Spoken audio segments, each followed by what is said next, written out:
Hey everyone, welcome to Rivals Feature, the series where my Discord server and I pick a course and a class and run a 2-week competition to see how much we can all learn, improve, and shake up the global leaderboard. Then, I share the results here in this video. This week's course was the Derwent Lakeside Sprint in B class. Let's start by giving a quick rundown of the course. This sprint starts us off with a nice straight to pick up some acceleration. Then at the top of the hill here, we have a medium right that can be taken without losing too much speed. Just make sure that you're still set up well for the immediate medium left. We then come to a long downhill right that has a potential shortcut I'll show off later in the video. At the bottom of the hill, we have a medium left. Make sure that you don't go too far outside here, as it's very possible to get a penalty on the outside barrier. Outside of that left, we have another decent straight into a left that can be cut at high speed. Just make sure that you take this at the right line to set yourself up for the upcoming short right and then immediate left. If you don't tackle this somewhat technical section right, you'll end up losing a lot of speed, usually by washing out to the outside of all the corners. Coming out of this section, we have another shorter straight leading into a 90-degree right.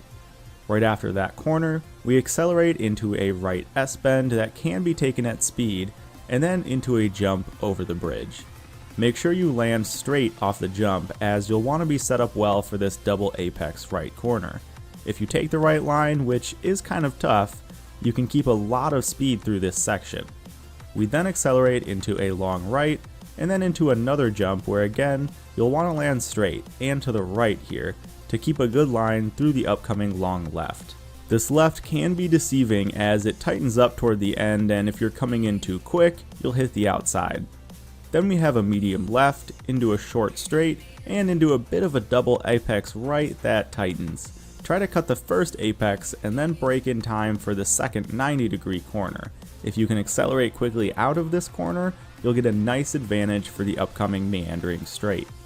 Make sure you really cut the inside well, or even let off the gas a bit for this long right, as it can carry you too far outside into the barrier. Once we're out of this corner, we're into the final meandering straight, but not quite out of the woods yet. As you pick up speed, make sure you're still following a good line here and cutting where you need to, as it can really hurt to get a penalty or even just a big slowdown here. But if you make it through, you'll reach the finish. Alright, so before we get into my laps, let's run through the quickest cars for each class. In D class, we're looking at a Peel Trident Takeover. Then moving into C, we're looking at a nice mix of the Peel, the Tractor, and the Austin Healey. In B class, the Plymouth Cuda is definitely the top car, with a few others sneaking into the top 10 as well. And in A class, there's a strong mix of cars here, with no super defined meta.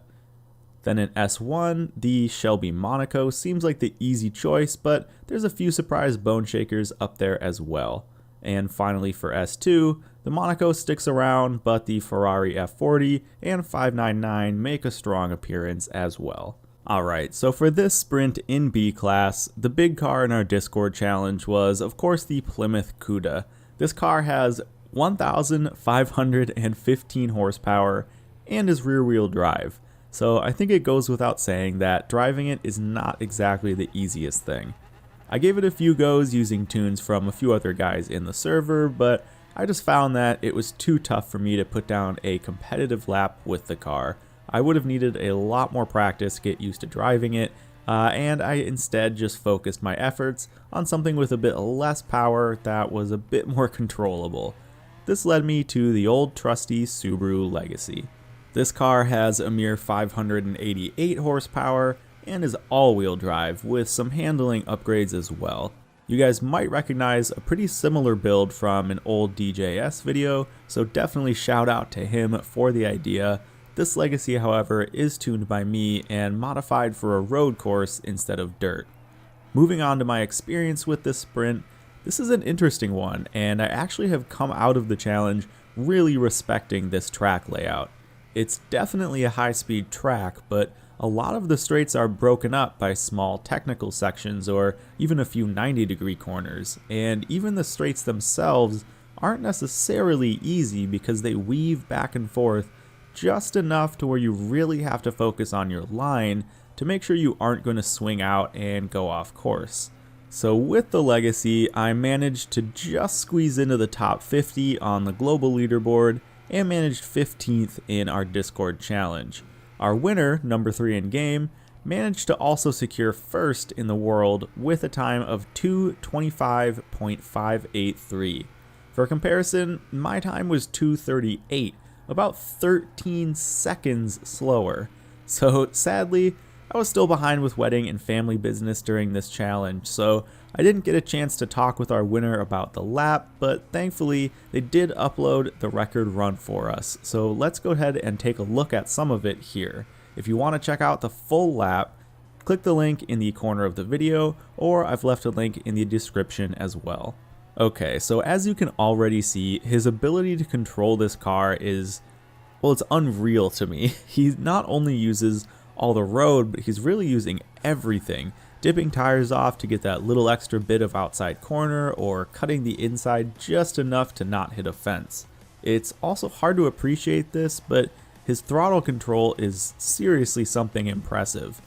Remember, this car has 1500 horsepower, and it's rear-wheel drive in B class. I can't stress just how tough this car is to manage. It's inconsistent and more tail-happy than pretty much anything I've ever driven. And yet from this footage, he makes it look pretty much like a walk in the park.